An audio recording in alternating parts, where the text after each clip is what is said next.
Now for our story. It was several days since Dr. Martin Larrabee, the psychiatrist in residence at the Huntsville Sanitarium, had interviewed his newest patient, Kitt Calvert. The young woman's condition had been disturbed lately. She was unresponsive and melancholy. The doctor had felt it wiser to let her rest for a while.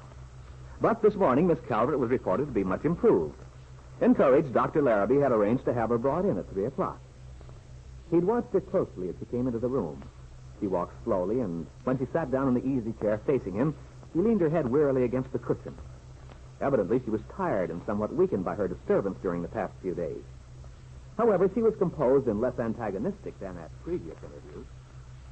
Well, Miss Calvert, how are you feeling today? All right, I guess. Sleep well last night? Yes, fairly well. I thought as much. You look more rested than you did yesterday. Yesterday? I don't remember seeing you yesterday, Dr. Larrabee. No, I didn't stay long. Just dropped in for a minute after lunch. Oh, yes, I think I remember now. We haven't had a real talk for several days, have we? I remember last time you were telling me a little incident in your childhood. I'd rather like to talk a little more with you about that time of your life. And that is, if you feel up to it. It's so difficult. In a way, it frightens me, going back, trying to recall the past. Frightens you? Yes. Sometimes I get a nightmarish feeling. It's as if I might get caught. Might have to stay back in that period when I was a child. Back when I was helpless and everything Dad said was law. But of course, you know that's a fanciful idea, don't you, Miss Calvert? You're an adult now. You have the capacity and the intelligence to govern your own life. Nothing can take that from you. Well, if that's the case, what am I doing here? We're only trying to help you recover your health. Your mental health. Once you do, you'll be free to move back into the world without fear. If only I could. You can. But you have to help me, you know. How? You have to do part of the work yourself. And that's why I'd like you to try and remember some more about your childhood. Even if the memories are painful. Together, we may be able to find the reasons why they are.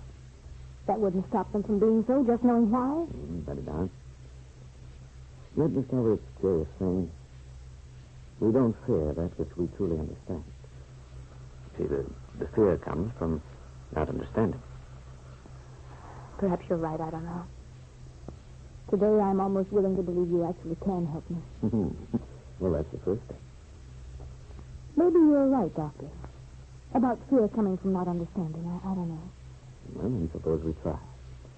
And don't attempt to tell me about your childhood in any particular sequence.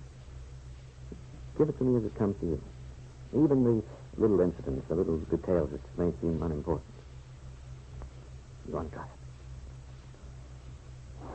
All right, I'll try. Well, there's one particular afternoon. It keeps returning to me lately. This boy was part of it. The boy you mentioned before, the one who protected you from the other children, huh? Yes. My friend. The only one I've ever had. I think I was almost 9. He was several years older. We were walking home from school. Hey, what was the matter with you at recess? You just stood and watched while we were playing tag. Why didn't you join in? I had more fun watching. You're strong, aren't you? I saw you do cartwheels. Yeah, I'm pretty strong, I guess. Gee, I wish I could do cartwheels that way. It's easy. I'll teach you how. Oh, I wouldn't dare. My father wouldn't like it. He'd punish me if I got my clothes dirty. I don't believe it. Just for a little thing like that? Don't you get punished? Well, sure, sometimes. But not for a little thing like that. You know something? You sound like you're afraid of your dad. I am, I guess. That's silly. Don't he love you?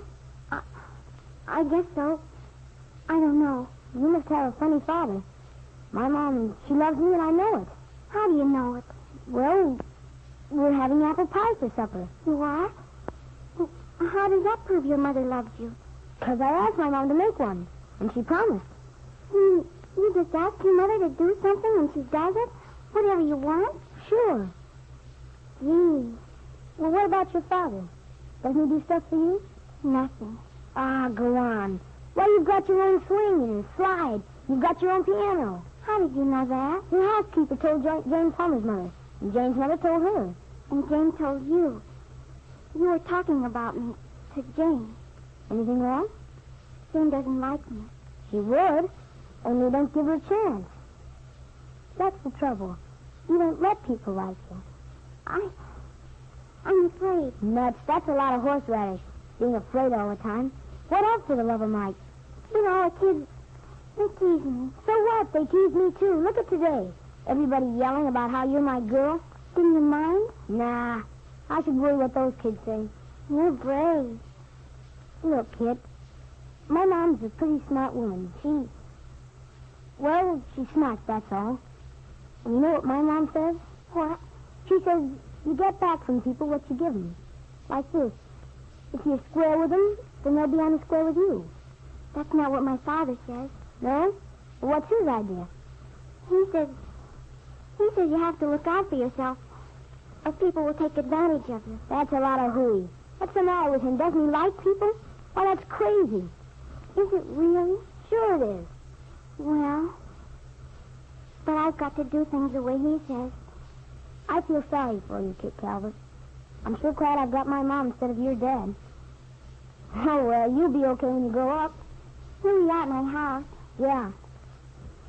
Well, see you tomorrow. No, wait. Don't go yet. Why don't you come in? I'll show you my piano. Nah, I better not.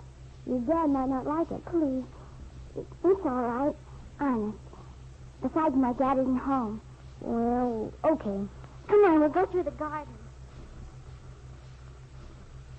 This is some place. Look at all the fancy chairs and stuff. Our whole house would fit into this one room.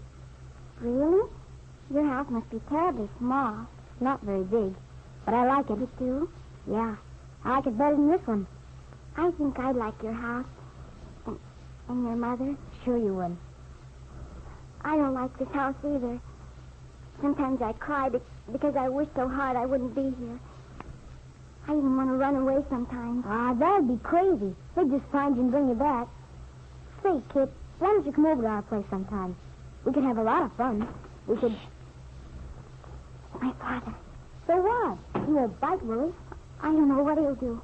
Well, Kitt, I see you have company. Hello. Daddy, this is... Yes. I know this boy. Hello, Mr. Calvert. Kitt, you'd better ask your guest to leave. I want to talk to you. I'm sorry. It's okay, Kitt. See you tomorrow. Now, Kitt, why did you disobey me? I told you to have nothing to do with that boy. But I like him. I don't care. I do. That boy is not to come here ever again. You understand me? But he's nice. I like him. I want your promise that you'll have nothing further to do with that boy. I won't promise. I won't. I hate you. I hate you.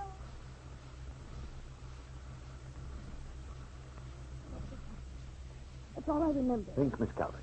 Try to remember where the boy lived, who his people were. I can't. I've tried. But my mind just blots out. You buried it. The childish hurt. Your conscious mind has tried to forget, but it's there in your unconscious. You see, you wanted to forget it. Push it back. Well, that's why you've forgotten the boy's name. It's just a blank. Oh, I'd give anything if I could only remember. Well, at any rate, we're getting close to the truth now. Perhaps soon the name of this boy will come back to you. You remember, Miss Calvert. Then we'll be nearer to a solution. But you may be mistaken, Dr. Larrabee. If Kitt were to learn the identity of the boy she remembers from her childhood, her conflict might be deepened rather than lessened. For the same obstacles to their friendship are present now as in the past. Obstacles just as difficult to overcome.